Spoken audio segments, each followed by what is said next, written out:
online with LCKids this week. We want to encourage you guys also as you're able to come join one of our live services here at LifeChurch at 9 a.m. and 10:30 because we've got some awesome kids programming we know your children would enjoy. We also want to encourage you guys as you're at home to continue your child's discipleship through our family resources page on our website and also through downloading the Parent Q app, which has got tons of great activities that go along with our Bible lesson each week. So with that, we hope you guys enjoyed this week's Bible story. Hey, welcome to Story Lab. This week we're talking about forgiveness while we take a look at the story of someone who totally missed the point.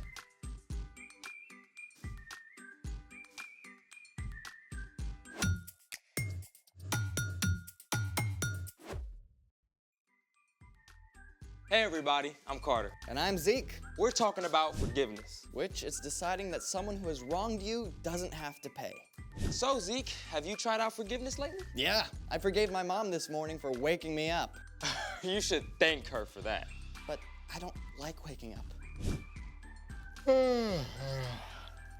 Hey, because your mom woke you up, you're here, and now we get to do all this cool stuff. I do like cool stuff. And it's your turn to figure out the cool stuff. Oh, yep. You did plan something, right? Yep. Right? Still waking up, okay?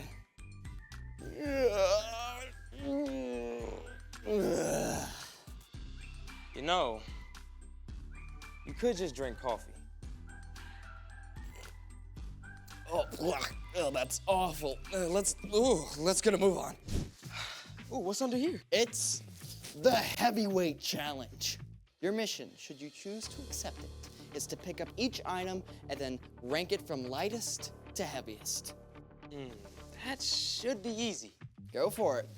Okay, feathers.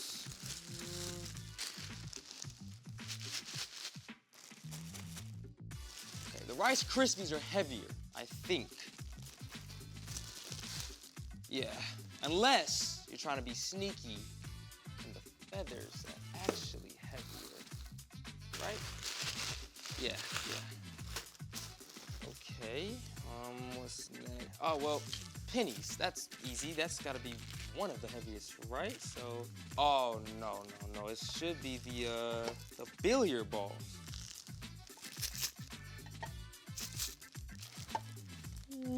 Yeah, the billiard balls, yeah. Pennies, put them right here. The bread and there. Final answer. Final answer. How confident are you? Very confident. The bread and the towel were a little tricky, but I think I got the rest. Okay, now we weigh. Okay, I guess we can start with the feathers first.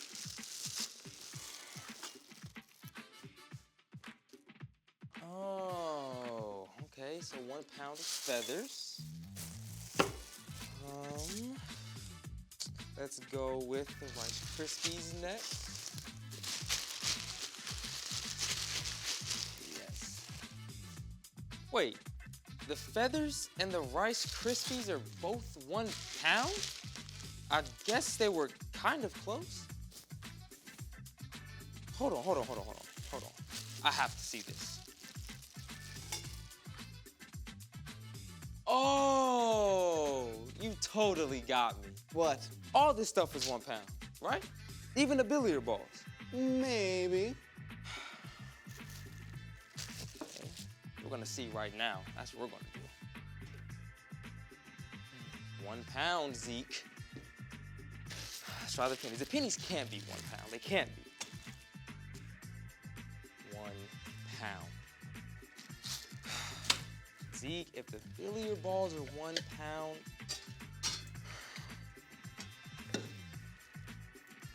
what? How does all this stuff weigh the same? Congratulations! You have discovered the size-weight illusion!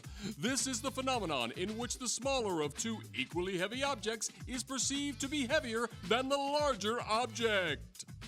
So, a pound of pennies, or billiard balls, or even bricks will always feel heavier than a pound of feathers? Even though they weigh the same. Mind blown. Today's story might blow your mind too. It's time for The story before the story. Today we're in Matthew, the first book in the New Testament. But before Matthew, in the very beginning, out of a deep, deep love, God made an amazing world. But when people turned away from God, the world was broken. God made a plan to draw people back into relationship. So at the right time, God sent a tiny baby to be born in the small town of Bethlehem. God's very own son, Jesus. When Jesus grew up, he began to travel from town to town, teaching and healing. Often, when Jesus taught, he spoke in parables or stories, using everyday things to help people understand spiritual truths. Which is where our story starts. Take it away, Brian. Hey everyone, I'm Brian. One day, Peter, one of Jesus' closest friends and followers, came up to him with a big question.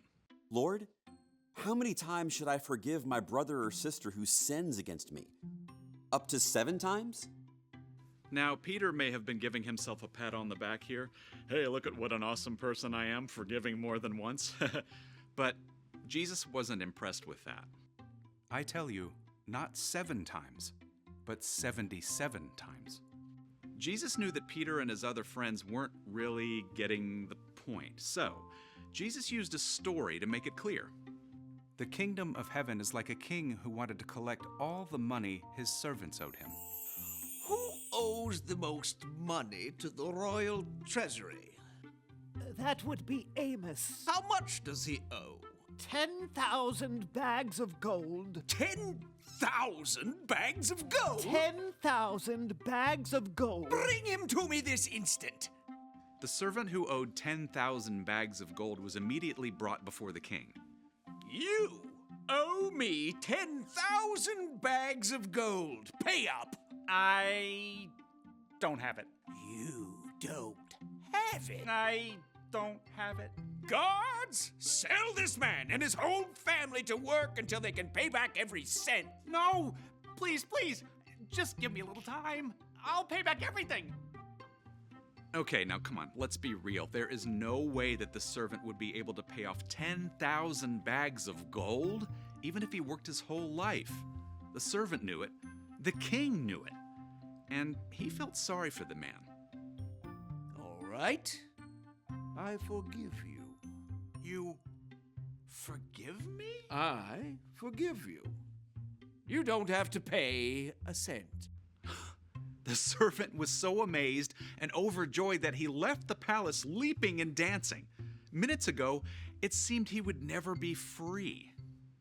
Now, he didn't owe a single penny. He could go anywhere, do anything.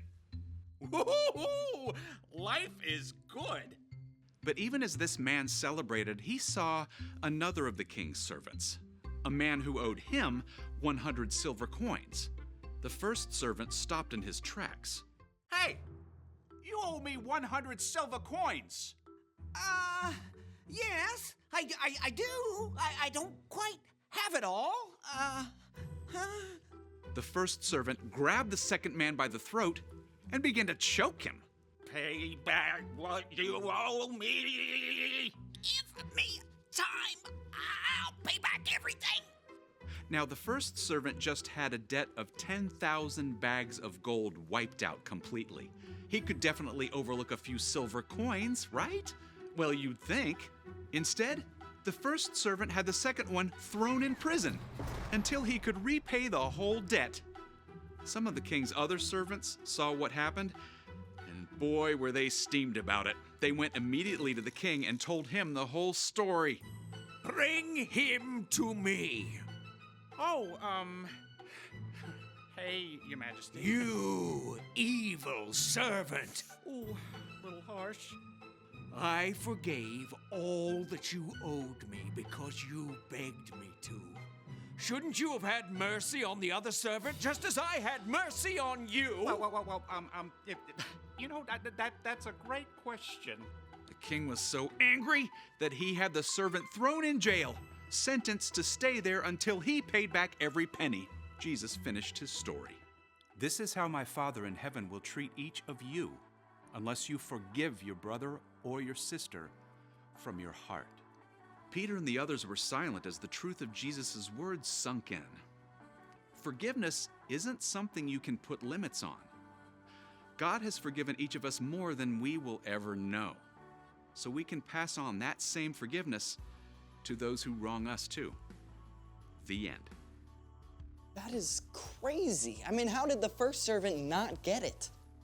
Yeah, that's the big question. It seems so obvious to us, but we can be like the first servant sometimes too. So, what's our part in the story? Well, it's easy to think of yourself as a pretty good person, you know? Yeah, I mean, I've never robbed a bank or laundered money for the Italian mafia because they have my goldfish hostage or anything like that. Exactly. But truth is, we've all done wrong things, and those wrong things hurt others. Even more importantly, they break our relationship with God. Every wrong thing we do is a sin against God, and they add up big time. But God forgives us of everything. Because of Jesus, God wipes away the weight of all those wrong things we've done the very moment we ask. And because we've been forgiven so much, we can forgive others. Yeah, and when your dad has to work late instead of playing basketball like he promised, you can forgive him. When someone shoves in front of you in the lunch line, you can forgive them. Or when your friend wrecks your new bike, you can forgive him. There are times someone will hurt you in a really big way, something that may seem impossible to forgive. But forgiving someone does not mean that what they did was okay. And it does not mean that you let them keep hurting you. That's right. Forgiveness isn't just for them. It's for you.